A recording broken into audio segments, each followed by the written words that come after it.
조중동이 하나씩 풀고 있는데 내용이 매우 심각합니다. 그리고 뒤에서는 한덕수에 대한 정치권 썰도 보고드립니다. 먼저 동아일보 윤한준 정치부장은 오늘 해당 칼럼을 통해 여권 관계자가 전한 얘기다. 지금은 전직이 된 한 대통령실 참모가 임명된 지 얼마 안 돼 윤석열 대통령에게 보고를 하러 갔다. 윤 대통령은 이 참모에게 아내에게도 같은 내용을 보내달라는 취지로 얘기했다고 한다. 그래서 그 뒤로 윤 대통령에게 보고하는 같은 내용을 김건희 여사에게도 전했다는 것이다. 여권의 다른 인사가 전한 말도 놀랍다. 낮은 국정 지지율에 윤 대통령에게 지지율을 높여야 제대로 국정을 운영할 수 있다고 조언했다고 한다. 돌아온 대답은 지지율 여론조사는 다 조작된 것이라는 취지였다. 이 말을 들을 때가 윤 대통령의 비상계엄 며칠 전이었다. 그런데 훨씬 전부터 윤 대통령이 부정선거가 진짜 벌어졌다고 믿고 있었다는 증언이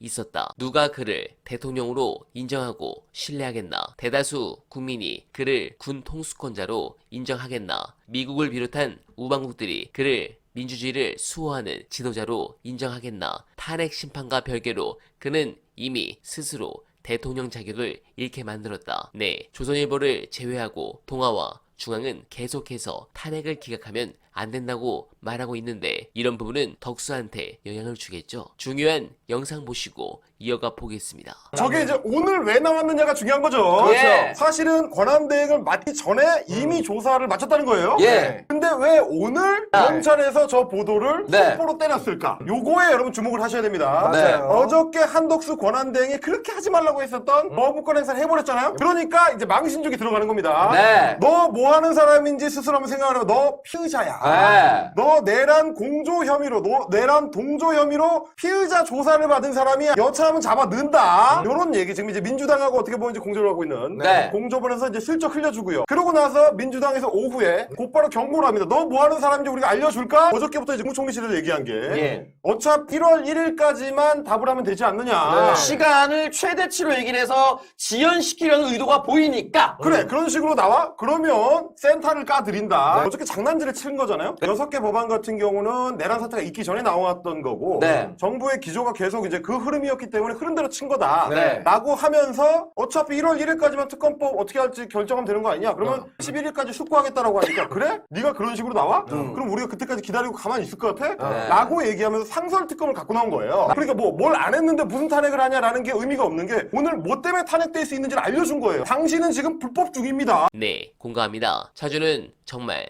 중요할 것 같습니다. 특히 검찰이 윤석열의 내란 혐의 수사를 공수처로 넘기긴 했지만 현재 수사가 여러 곳에서 진행되고 있습니다. 어차피 이 수사는 특검으로 수렴될 수밖에 없다는 게 일반적인 예측이었습니다. 현재 한덕수가 여당의 압박 또는 뒤에서 윤두창의 압박 때문에 특검법에 대해서는 고민을 하긴 하지만 거부권을 행사하지 않을 것이라는 관측이 나오고 있습니다. 그리고 추가로 중요한 것은 역시 현재 비어있는 국회모 헌법재판관 3명에 대해 국회가 지명하면 이를 한덕수가 임명하는 것입니다. 그런 부분에서 민주당은 23일 여당 없이 단독으로 야당 추천목인 마은혁 정계선 헌법재판관 후보자에 대한 인사청문회를 진행한다는 방침입니다. 이 역시 논리적으로 한덕수가 임명을 피하긴 힘들 것으로 보입니다. 또 중차대한 대통령 탄핵을 헌법재판관 3분의 1이 비어있는 상태에서 그냥 하자는 것도 말이 안 되는